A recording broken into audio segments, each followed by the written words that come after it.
Well, I come before you tonight as an elected official, which is sort of unique. But more importantly, I stand before you as a parent.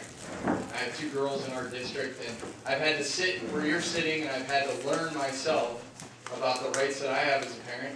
Because, to be honest with you, I think that as Americans, we're sort of lazy. We sort of just go with the flow, and we allow districts and other people to say, this is what needs to be done. Now, before I was elected, I was in that group, like many people around the state of Ohio and across the country. I was in the group that said, I trust everything that goes on in our district. I believe in our teachers. I believe in the administrators. I believe in everything that's going on. You know what? None of that's changed. I stood up for what I believed in and ran for office. And whenever I took the oath of office, I stood there with my hand on the Bible and I said that I would defend the Constitution of the United States. The interesting thing is, as these ladies have spoken, the 10th Amendment says that the power not delegated to the United States by the Constitution, nor prohibited by it to the states, are reserved to the states respectively and to the people. I stand before you tonight as a person that ran to stand up for the people in my district. I won, and then I got in and found out how bad it really was. Because, you know, when we're elected, and I know we have some board members here, when you're elected to the board, you run this great campaign and you're standing up for the people and you're going to so many dinners and so many things that you're just exhausted by the time that you finally get elected. But then about 2 days after the election, you get a letter from the OSBA, which is the Ohio School Board Association. You are officially elected. Have fun. Come down to Columbus and we're going to do some training for you. So I went to the training right after my election, and sitting in a group of about 300 people down in Columbus, the first thing that was stated was, I just wanted to put you all at ease. Common Core is here to stay, and you have nothing you can say about it. And I thought, interesting. I'm a locally elected official who ran to stand for the people in my district, and I have no say in this. Interesting. Secondly, was stated that, just so that everything's on the table, we want you to vote 5-0 in support of your superintendent. Now, I love our superintendent, and in fact, Dr. Millay graduated from Kenston High School, and then went on to many other universities to get his 5 doctorates, whatever he has. But, listen, I support our superintendent. But if our superintendent would be voting against our children and against the people that I ran to represent, I think that I would have to vote no on that, right? That's sort of common conscience. You know, each of us has a litmus test that we make decisions by. Murder, good, bad, we know how to choose on that. Everything that we do, we have a litmus test that we run through in our head. And I have to say that most parents in the state of Ohio have never taken the things that they have brought up tonight, or anything that has to do with Common Core, and run that through your truth detector. Because when you do, you will be very surprised what comes out the other end. I encourage you to do exactly what these ladies said. I've spent months and months and months digging and looking into laws and what can we do, how can we protect our teachers, how can we protect our students. Well, you know, there was a House Bill 487. It was actually safe harbor. And the great representatives and senators and governor portrayed this as the best safe harbor bill there ever could be. We're going to protect everybody, right? Well, interestingly enough, they protected the districts, okay? So the boards were protected. Superintendents, they're protected. You know, but when it comes to the teachers, they're only protected if the Board of Education signs an MOU with their union to protect them. Now, I really got questioning this, so I called some friends in Columbus and talked to some representatives, and I said, okay, so you passed this bill. Explain to me why 487 just didn't cover the teachers for their evaluations. Because we all know, I'm sure that every classroom teacher knows that this first test is going to be horrible. I talk to him every day in our district. I talk to him in districts all around the state of Ohio. And every teacher is saying, I don't want this to happen because I know what's going to happen. And it's not going to look pretty. Well, you know what? The people in Columbus knew that this was going to happen too. That's why the OSBA, OASBO, BASA, all these organizations that represent the school boards, the superintendents, the treasurers, we're all down there advocating that there is a safe harbor bill out there to protect these groups, right? Well, the interesting thing was the teachers' unions were there, but they couldn't do the safe harbor. So I was thinking, wow, that really sucks for our teachers. I don't understand why they would do that. Well, I got some clarification that you'd probably like to know. They said, well, we couldn't give safe harbor to every teacher because every school district has a different union contract. Makes total sense to me. So I went right into our superintendent and said, we're entering into a memorandum of understanding according to House Bill 487, which says we're not going to use any of the results from the test for our evaluations of our teachers. Let's get our union people in here. Let's talk about it. Well, they came in and they said, we didn't even know that this was an option. We thought we were covered. So let me tell you, teachers, if your school board has not entered into a memorandum of understanding with your teachers union, you're on the hook. And guess what? They know it. And if they don't know it, they better be doing one right away. So we at Garraway met with our union representative. Our union representative said, I didn't even know this was a possibility. Sure, we'll sign it. We'll do it right away, right? So they signed it, and I met in a group of 35 teachers in our district. And I sat in the room, and the superintendent said, Mr. Coburn has something he'd like to share with you. And I said, well, we'd like to offer this memorandum of understanding. I cannot tell you the amount of stress that left that room when I said, we have this memorandum of understanding to protect you. Because they all were under the understanding that they were on the hook. Now, I'm not here to tell your school board what to do. I'm not here to tell you what is the best thing to do, because that's between your board and your union. But what I am here to tell you is that when you have the guts to say, we're going to use the laws that are on the books to protect the teachers, if the law said that every teacher had to get rid of their red pen, I would stand up for that, because I feel it's your right to do what you need to do in the classroom. But you know what? The law said that you could be protected as teachers. And so we went ahead and did that.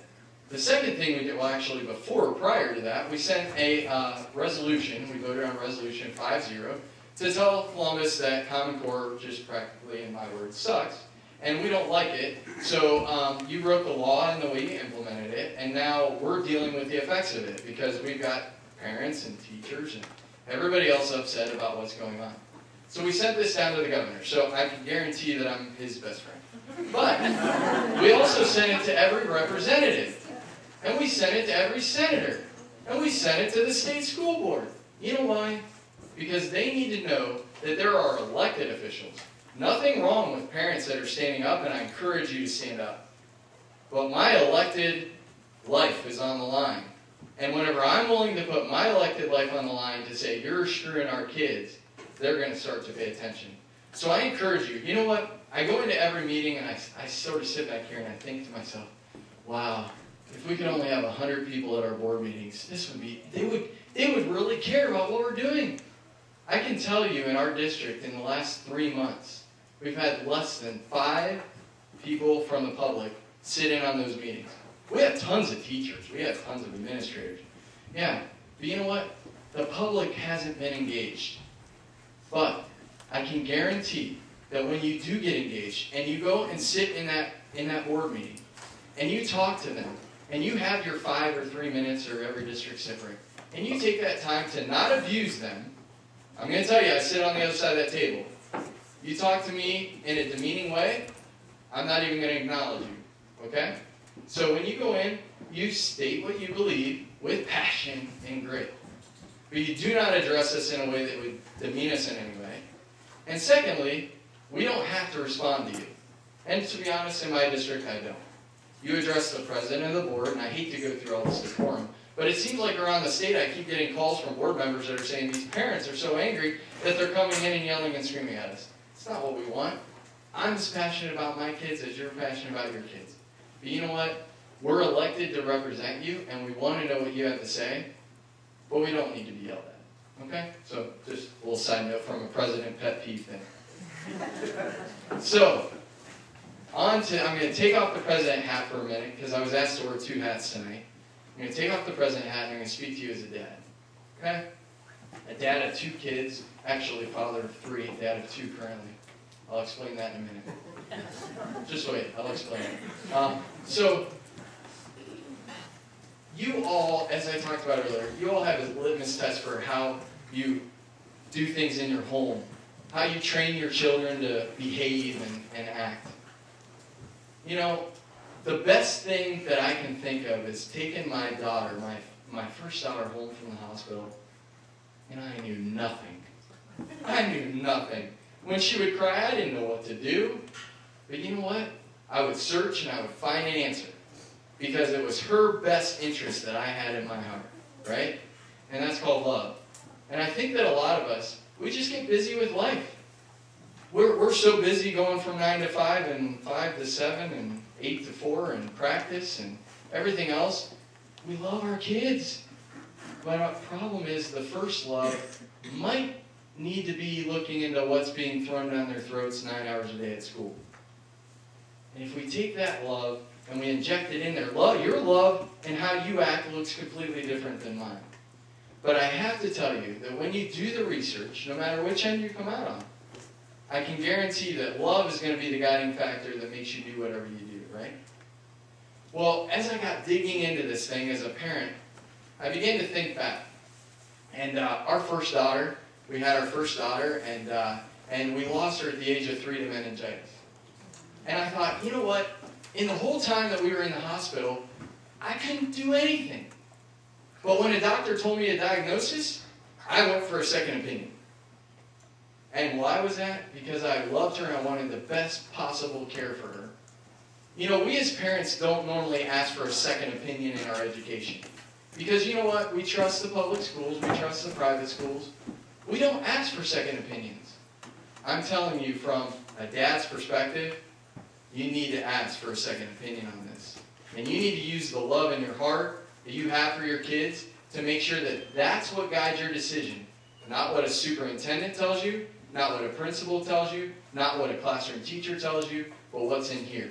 Because what's in here is going to guide the decision that will direct the path of your kids. And as I was doing research, I came across this quote. John Jimenez once stated, "Is there not a cause and a people for that cause?"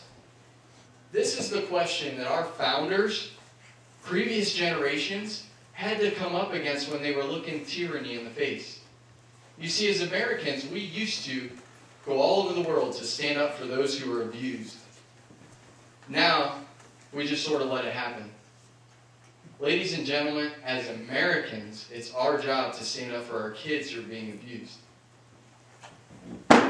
We don't understand exactly what that abuse is, probably sitting in this room tonight, but you have more roadmaps to figure out what that abuse is now than you ever did. And I hate to tell you, after leaving this meeting, you don't have an excuse.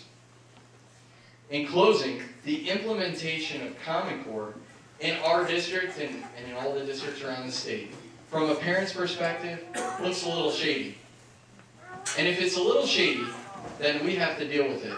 Because Columbus, as much as I love the representatives, and my representative I can't say that about because he doesn't want to take a stand either way on any issue other than a breast cancer license plate. That's what he spent 4 years doing.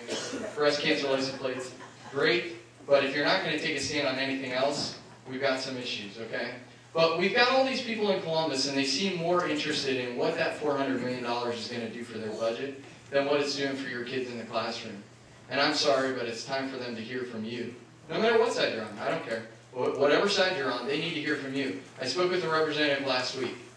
We had a candid conversation, and he told me, and I'll leave his name out, he told me, if I get 12 phone calls on an issue, I think the world's going to end. Ladies and gentlemen, we've been asleep at the wheel because we are the drivers of this democracy, republic, whatever they're teaching in history class anymore. We are the drivers as the people of this country, and we hold the keys.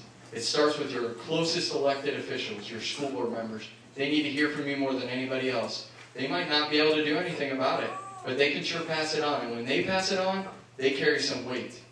And when your representatives go to the governor may have his political agenda for 2016, and that may be why he's not going to vote on Common Core. And that's something that he's going to have to answer to later in his career. But you know what? They're going to have more weight than the school board member. So make sure that you go to do that.